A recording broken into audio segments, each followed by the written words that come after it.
The Congress, seat of America's lawmakers. The monuments to Washington and Jefferson, founding fathers of the Republic.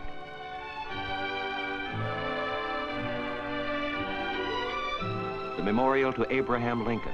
These sites greet an African head of state arriving in the American capital.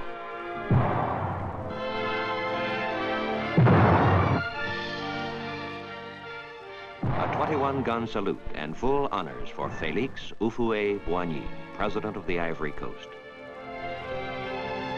President and Mrs. John F. Kennedy are the first to shake hands with President and Madame Houphouët-Boigny. Secretary of State Dean Rusk. Citizens of Washington.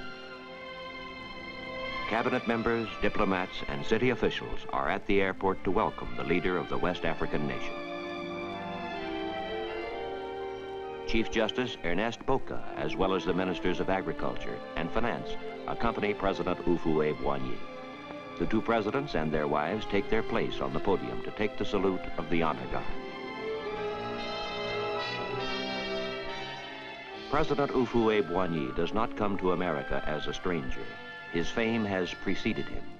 His idealism, his wise statesmanship have won the respect of President Kennedy.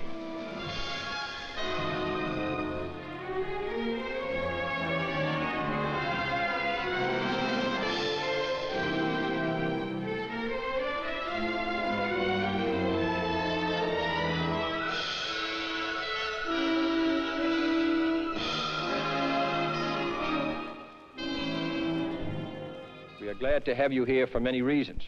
First, because you have had a most distinguished and extraordinary career as an architect not only of the independence of your own country, but a leader in the efforts of many African countries to gain their independence and at the same time maintain harmonious relations with the great traditions of the free world.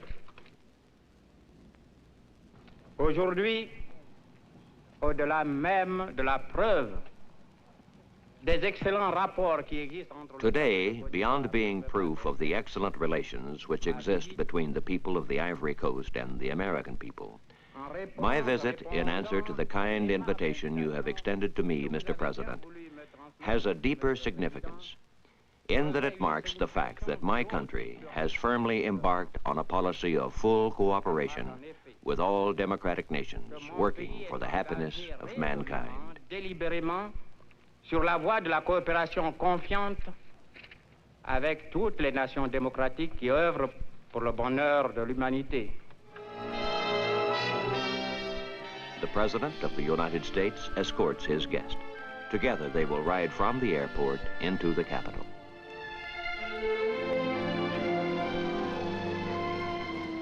President Kennedy will have occasion to tell President Houphouët-Boigny, "I hope that by the time you leave us, you will come to realize that our country has the deepest, the warmest feelings for you and your country."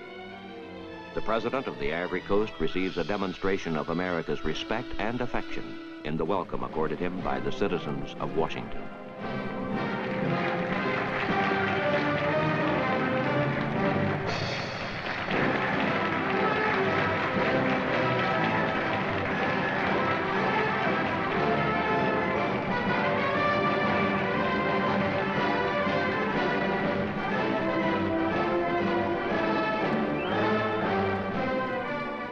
The chief executive of the Ivory Coast will reside at Blair House, across the street from President Kennedy's home.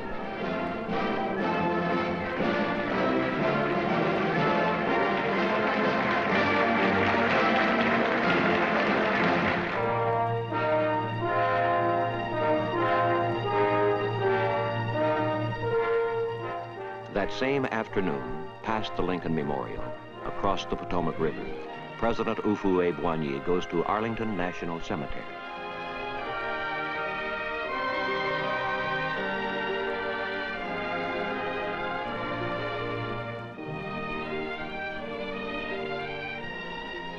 At the Tomb of the Unknowns, honoring Americans who died in the wars of freedom, the leader of the Ivory Coast comes to pay a tribute, made all the more significant by his reminder that soldiers of his country fought side by side with Americans for the sacred cause of liberty.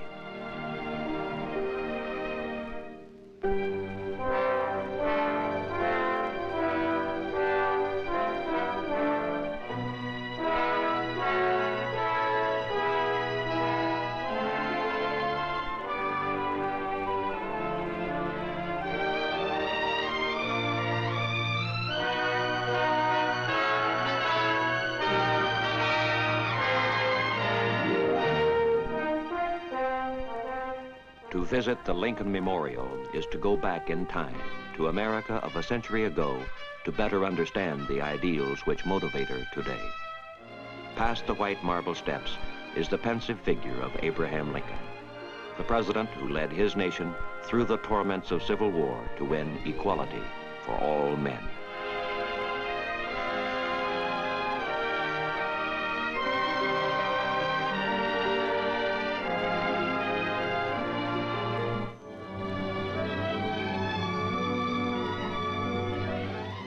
President Houphouët-Boigny, his wife, and the members of his party arrive at the White House for a state dinner given in their honor by President and Mrs. Kennedy.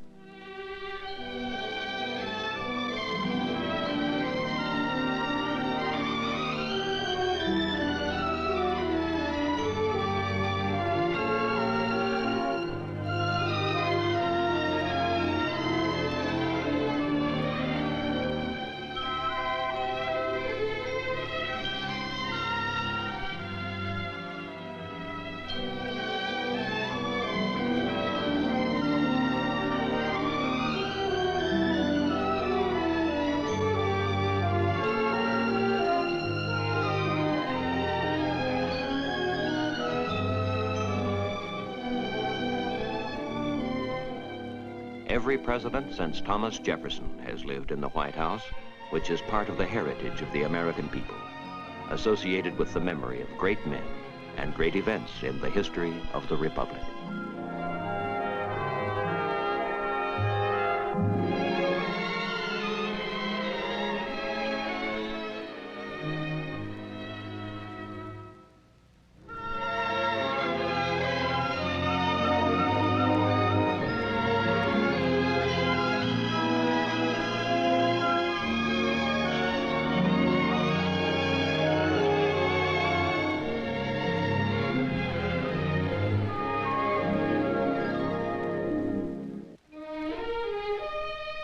The statue of Andrew Jackson, popular hero and president of 135 years ago, faces the front of the White House where President Houphouët-Boigny spends many hours in private conversation with President Kennedy. They discuss projects of economic cooperation between the two countries, especially in agriculture, fisheries, and regional development. They discuss international problems, particularly the current situation in Africa below the Sahara. President Kennedy says, "From our talks, I have gained more knowledge and understanding of the problems facing your country and a deeper comprehension of the compelling forces that are shaping the new relationships among African states."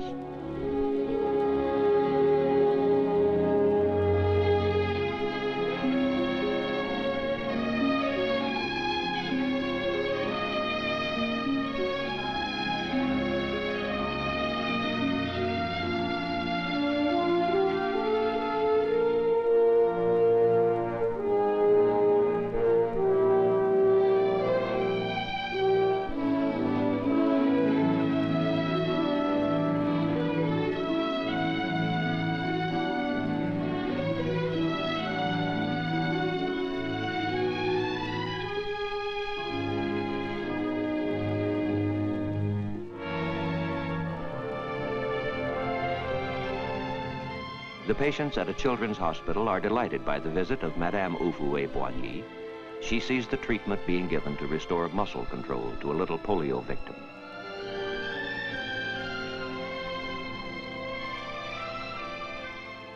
The gracious First Lady of the Ivory Coast knows the way to a child's heart.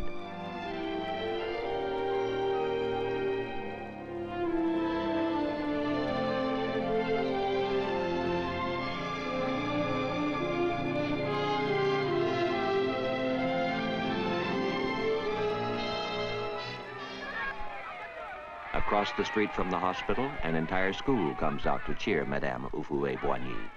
The next day, she sends each child a flower.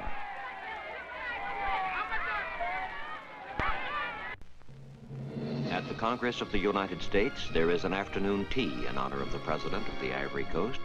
Legislative leaders are eager to have the benefit of his experience in international affairs.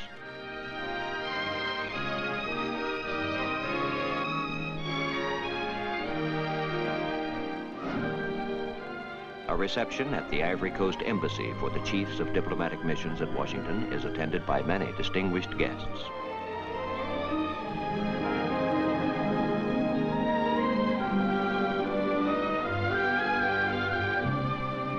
After greeting the Dean of the Diplomatic Corps, the Ambassador of Nicaragua, President Houphouët-Boigny mingles among the guests.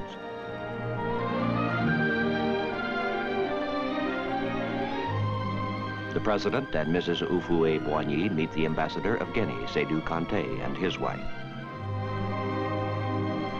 Frédéric Guerme, Ambassador of Upper Volta, and Madame Guerme.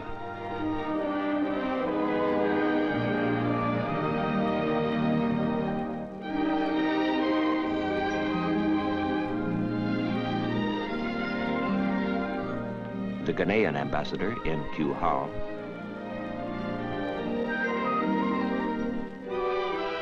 Madame Houphouët-Boigny impresses everyone with her beauty and elegance.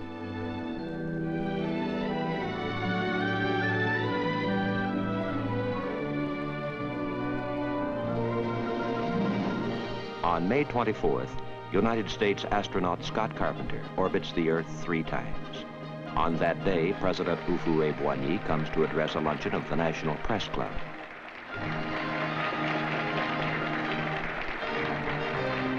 As the president begins to speak, the news comes that Scott Carpenter has made a safe landing. His recovery is awaited momentarily. Nos pensées vont en effet affectueuses vers Carpenter. Our thoughts go with affection to Carpenter, second American astronaut. We would like to be able to share with you, within the next few moments, the assurance of this victory, which is not only the victory of a man, not only the victory of American science and technology, which do credit to this great country, but above all, the victory of peace. Non pas seulement la victoire de la science et de la technique américaine qui font honneur à ce grand pays, mais surtout la victoire de la paix. The audience, which includes United States Undersecretary of State for African Affairs, Menon Williams, and Conan Bédier, Ambassador of the Ivory Coast, hears the President discuss his foreign policy. Paix en Afrique, coopération avec tous les États africains. Peace in Africa, cooperation with all African states, that is the basis of our policy. But Africa is not alone in the world, and we are not for a policy of isolationism. The interdependence of peoples having become the golden rule, we have sought, since our accession to independence, to establish full cooperation with the countries which share with us the same ideals of freedom and justice and have faith, as we do, in democracy. Qui partagent avec nous des mêmes idéaux de liberté, de justice, et qui ont foi comme nous dans la démocratie.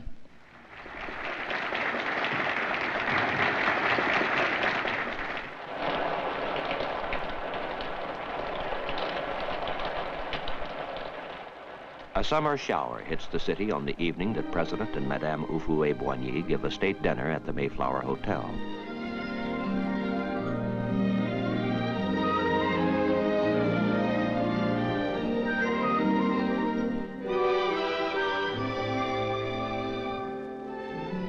Tonight, the First Lady of the United States and President Kennedy are the guests of President and Madame Houphouët-Boigny on the last evening of their 3-day visit to Washington.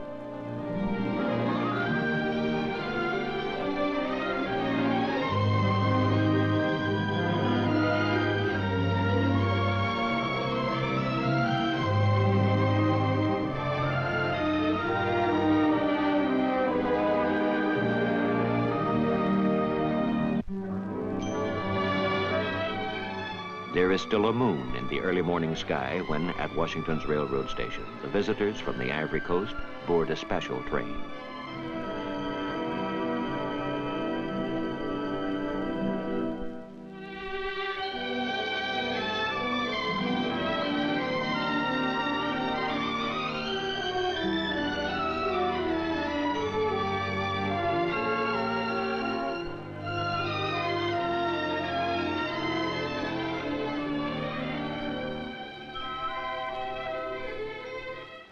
The 7 o'clock express out of Washington will reach New York City in 4 hours. It's a 225-mile journey.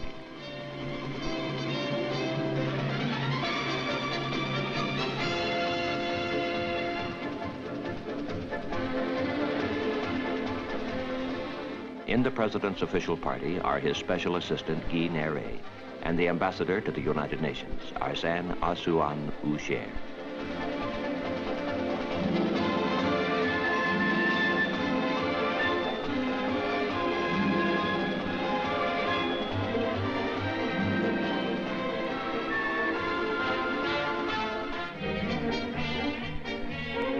Seen from the Brooklyn Bridge, New York is like a fantasy of the future. Somewhat bewildering at first when you ride the streets and look up at the skyscrapers.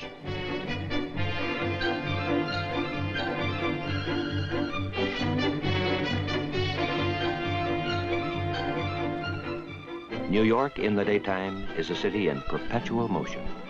New York is 8 million people.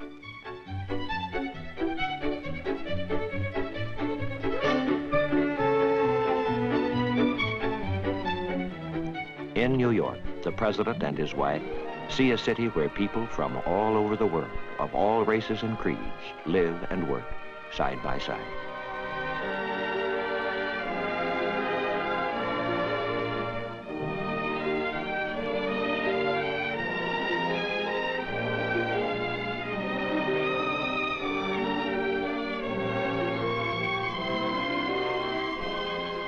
A city where the United Nations has its home.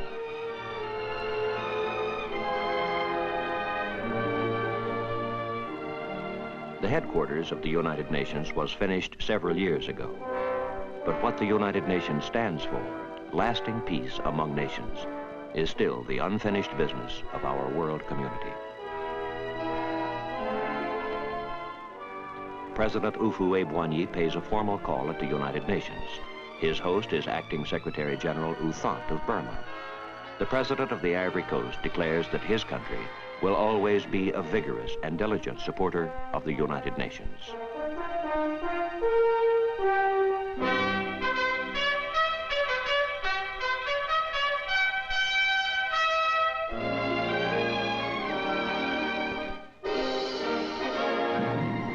New Yorkers have their own exuberant way of showing a visitor that he is welcome to their city. A ticker tape parade along Broadway.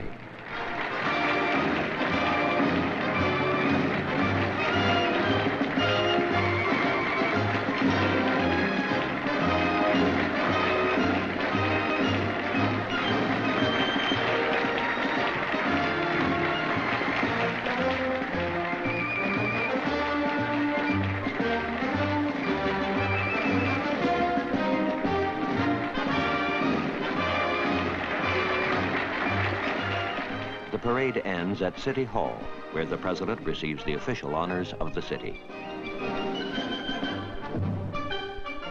But if New York is an American landmark, so is Philadelphia, birthplace of American independence.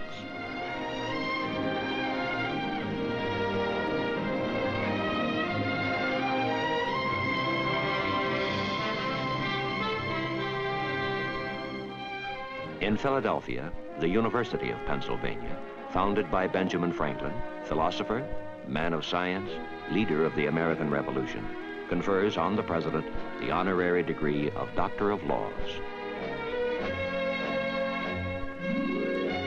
Before a large audience of graduating students, faculty, and civic leaders, the President expresses his deep emotion at being so honored here in Philadelphia.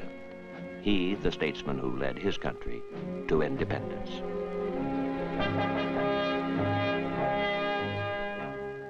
Independence Hall in Philadelphia is the shrine of American liberty, where the Declaration of Independence was issued on July 4th, 1776. The news was greeted with the pealing of this bell, now known as the Liberty Bell. As the President of the Ivory Coast pauses here on his American journey, we recall what Abraham Lincoln said, that there was something in that Declaration of Independence giving liberty not alone to the people of this country, but hope for the world for all future time.